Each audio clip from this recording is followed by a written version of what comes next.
Hello, English learners. Welcome back to English Pod. My name is Marco. And my name is Catherine. And today, Marco and I get to share with you the thrilling conclusion to the, very popular, I must say, series. Popular. I'm sorry, I love you. That's right. Today is the finale, the final episode, episode 10.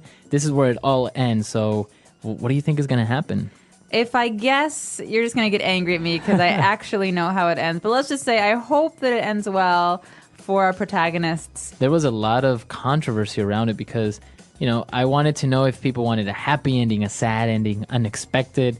I guess everyone wants a happy ending, right? Absolutely. So we're going to, keep our fingers crossed for Steven and Veronica and check out this dialogue one time.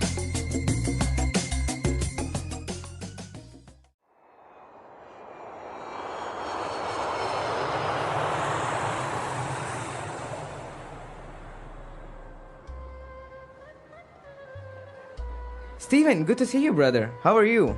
How was your trip? It was fine. I've been better, but it's great to be home. I've missed you all. How's Mom? She's great. All she ever does is talk about you, her little boy that went to the United States. You're her pride and joy. You know that, right? Can't wait to see her. You? What's new with you? Well, Nisha and I are expecting. You'll have another nephew or niece soon. That's great. Wow! Congrats! You two are great together, You have such a beautiful family. I hope that one day I can have that. Of course, man. Come on. I mean, everything was set here for you to marry Shalini. She's still pining after you. I don't think she'll ever get over you. What are you talking about? I hardly knew her. How could she be in love with me? I couldn't go through with it, even though she's a great woman. No, I left my heart in the United States. I just hope Veronica is happy. Get over it. You're home now. Everyone here thinks so highly of you. There'll be girls throwing themselves at you. You can marry anyone you want. I don't want to marry anyone. I want to marry her. Don't you understand? You are incorrigible.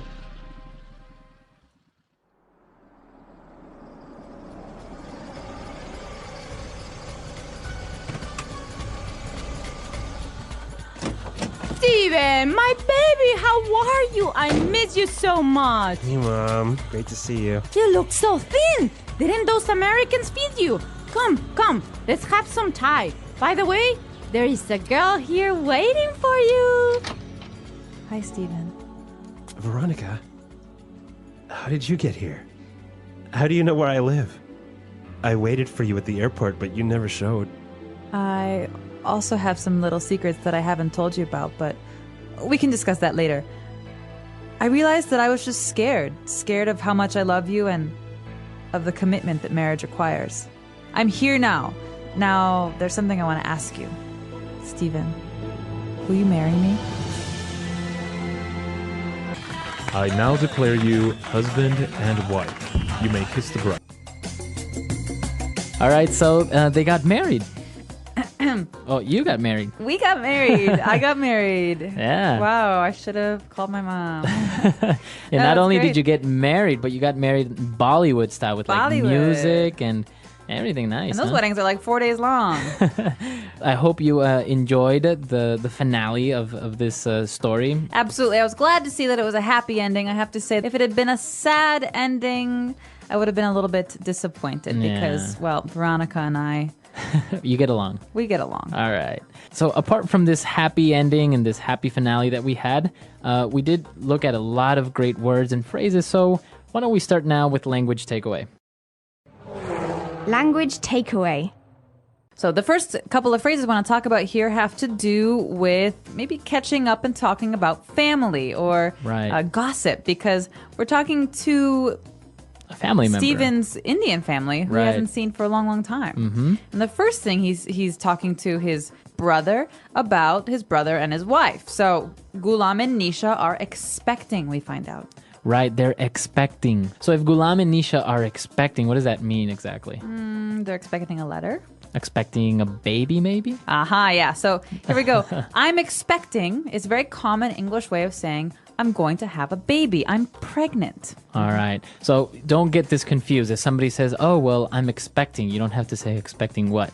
Exactly. When it's only expecting, when it's not a thing afterwards, I'm expecting means I'm pregnant, or she's expecting. She's going to have a baby. So they are expecting a baby, or they're expecting. Well, and they were talking about, so Stephen, he was supposed to get married in India, and his brother said a very interesting word. He said, well, these girls are still, this girl is still pining over you. So this Shalini, some girl that Stephen used to know when he was living in India, she's pining after you. Well, pine has many different meanings in English. But in this sense, we're talking about having a crush on or being in love with. And also it's a way of saying that you desire, you yearn for this person very, very much. But that you don't have them. Right. You want them. You want them. So you're pining over this person. Now, can you pine over an object? No. Usually it's maybe related to love or to a person, right? Yeah, so she stands by the door every day waiting the letter that doesn't come. She's pining away for her dear love, Thomas, or whatever. And you know what I read recently is that people can get addicted to pining. Really? Yeah, after a breakup, maybe you can pine after a person, not because you miss them or you want to, but you kind of grow accustomed to it and you become addicted to this pain that's kind of pleasurable. There is a way to describe this. It's called Petrarchan love. Well, it's this kind of traditional idea in poetry where you have a love that's never consummated, that's never filled. You never get to be with the person that you love, that you desire. And so it's a way of distinguishing the two different kinds of love. One where you're with the person and the other where you always want them, but you can never have them. Well, wait, hopefully none of our listeners are pining over anyone or get to experience that, huh? Exactly. But if you do pine away or you pine after someone, you have to hope that one day you'll get over that person. Yeah, you have to get over it. And that's what his brother says. Hey, get over it. I don't think she'll ever get over you. So what does it mean when you're supposed to get over someone? Okay, this is a good question because, we're talking here not about actually getting up on top of a fence or a wall. We're talking about emotions. So getting over someone, so I have to get over him means that I have to stop feeling so sad about what happened, right? Because usually you say this when someone's sad or angry. And also it kind of means that you have to forget or let that person go, get over it. We're going to move on here too to the last word in today's language takeaway, which is incorrigible. Okay, an incorrigible person. All right, incorrigible. What could this mean? Well, let's look at the sentence where we find it. You are incorrigible. Ghulam says this to Stephen. Right. So it's an adjective, and basically it means that you have no correction of some sort. Where there's an argument between Stephen and Ghulam. So they're brothers, and Stephen says, I don't want to get married. I don't want to marry her. He's complaining, and his brother says, you are incorrigible. You just won't stop. Right.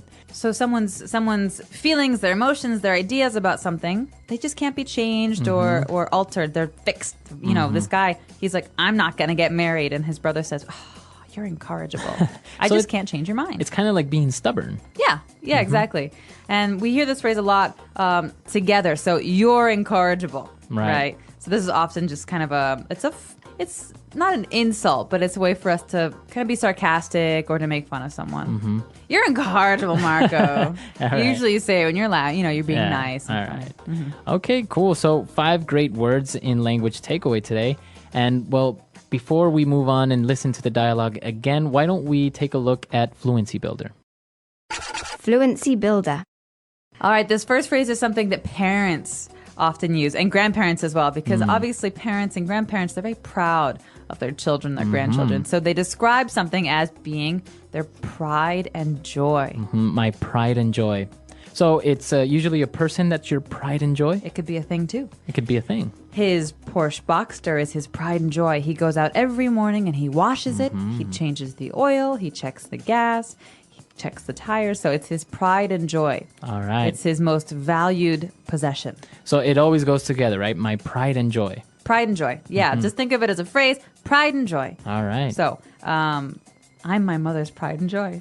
I think you are. All right. So You don't know my mom. Well, all right. So somebody's pride and joy. So now another phrase that we took a look at, and it's a way of making conversation, especially with a person that you haven't seen in a while. He said, hey, what's new with you?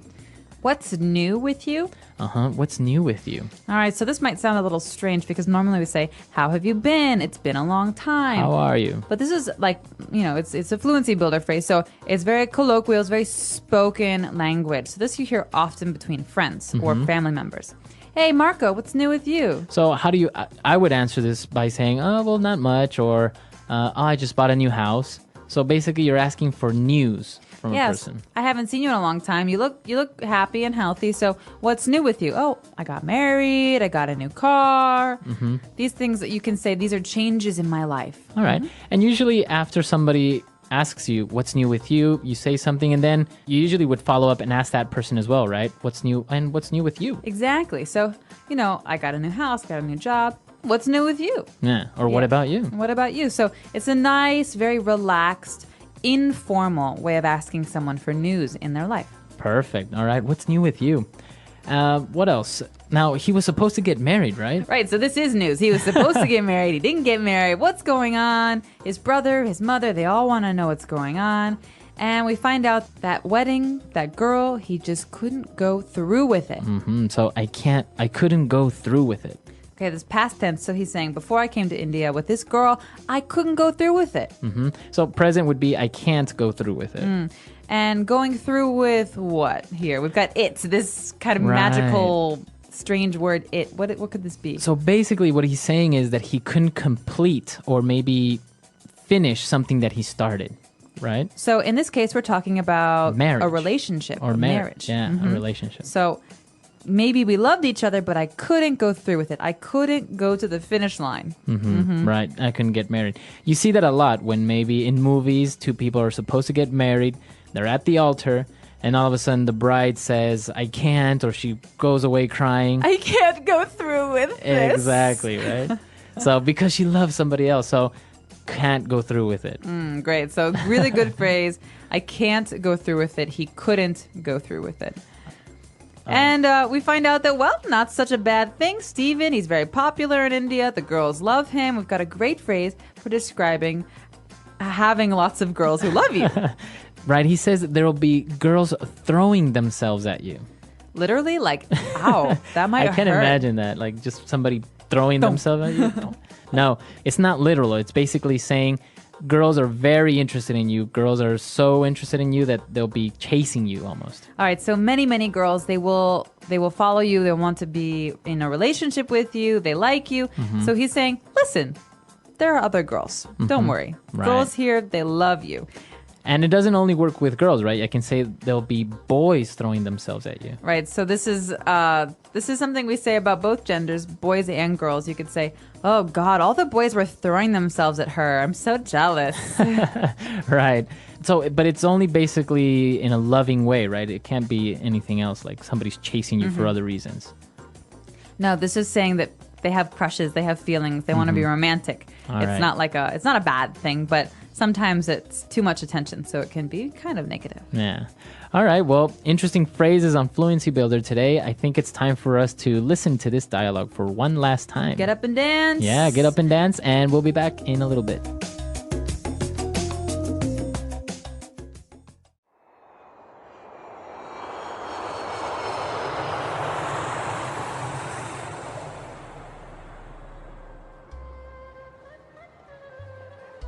Steven, good to see you, brother. How are you? How was your trip? It was fine. I've been better, but it's great to be home. I've missed you all. How's Mom? She's great. All she ever does is talk about you, her little boy that went to United States. You're her pride and joy. You know that, right? Can't wait to see her. You? What's new with you? Well, Nisha and I are expecting. You'll have another nephew or niece soon. That's great. Wow. Congrats. You two are great together, you know. You have such a beautiful family. I hope that one day I can have that. Of course, man. Come on. I mean, everything was set here for you to marry Shalini. You know, she's still pining after you. I don't think she'll ever get over you. What are you talking about? I hardly knew her. How could she be in love with me? I couldn't go through with it, even though she's a great woman. No, I left my heart in the United States. I just hope Veronica is happy. Get over it. You're home now.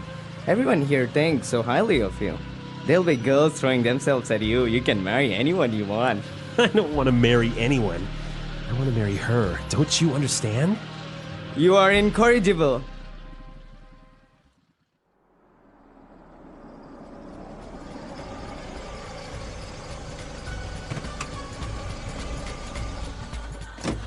Steven, my baby, how are you? I miss you so much. Hey, Mom. Great to see you. You look so thin. Didn't those Americans feed you?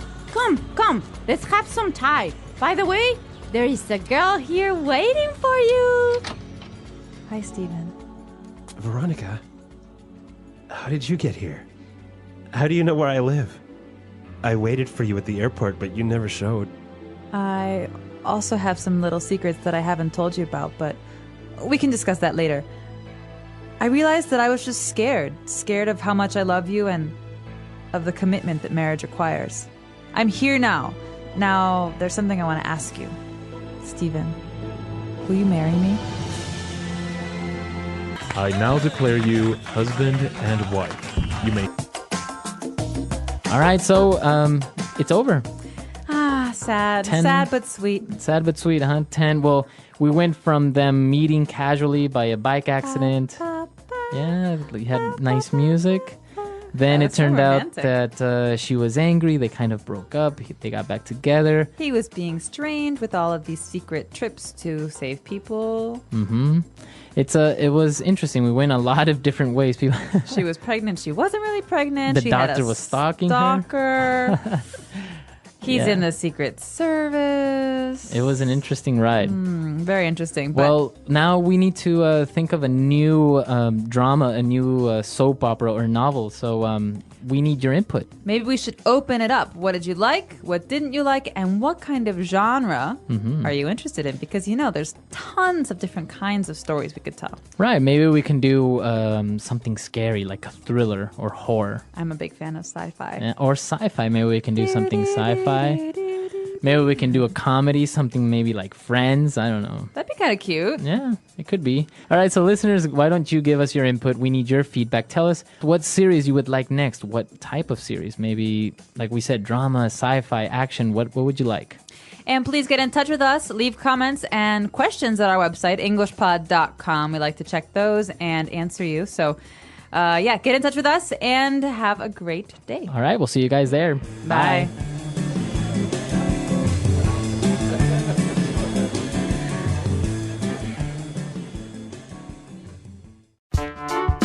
The English Pod Audio Review. Listen to the meaning, then say the vocabulary word. Indicates something someone does very often. All she ever does. The mother of someone's wife. Mother-in-law. Someone or something that makes you very proud. Pride and joy.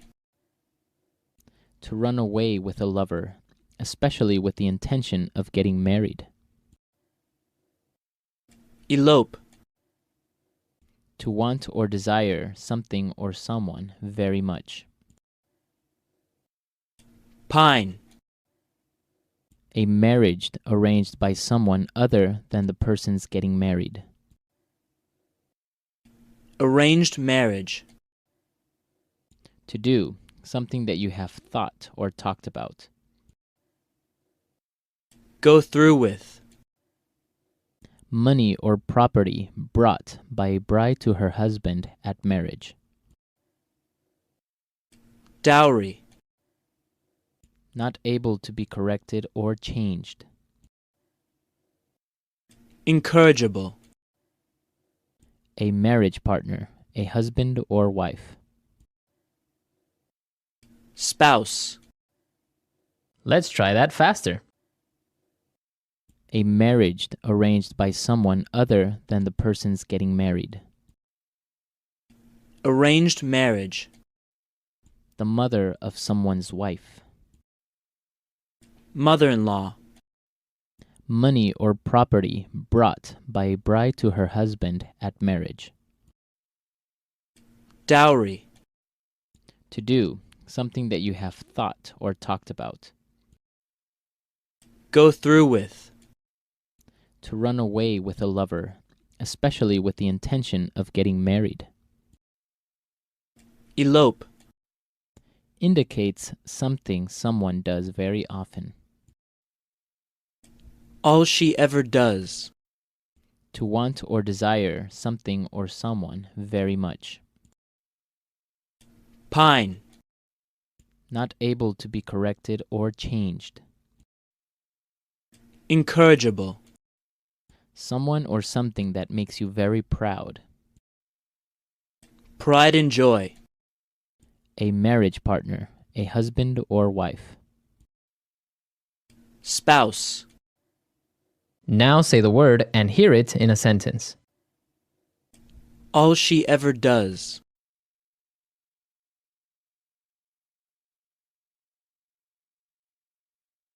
All Mary ever does is talk about her boyfriend and how great he is, and so on. It makes me sick. All she ever does.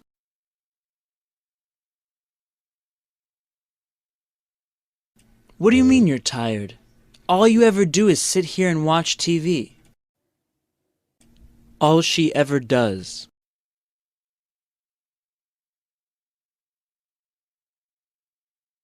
I don't understand you. All you ever do is complain. You are never happy. Pride and joy.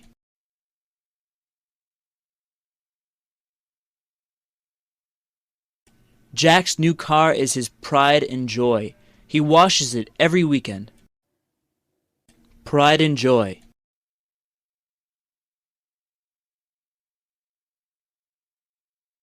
My brother is very happy with his newly born child. It's his pride and joy.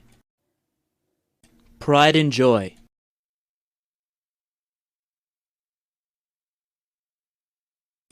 And here's a picture of my pride and joy, my 6-month-old daughter. Pine.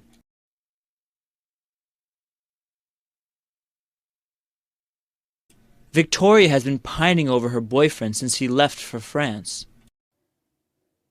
Pine.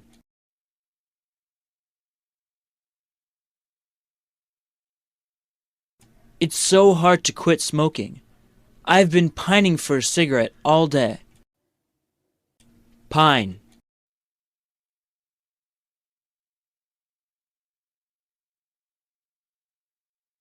I read that pining for lost love can turn into a physically addictive pleasure. Can you believe that? Go through with.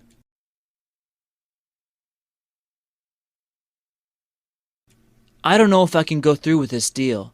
I'm having doubts. Go through with.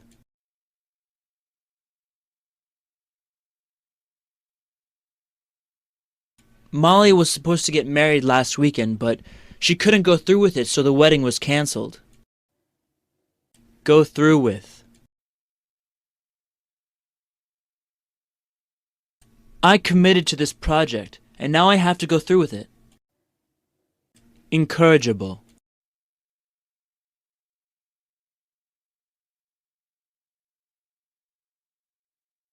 That criminal is incorrigible. He was released from prison and committed another crime that same day. Incorrigible.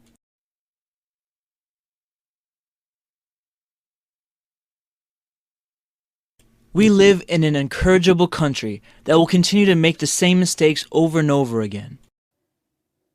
Incorrigible.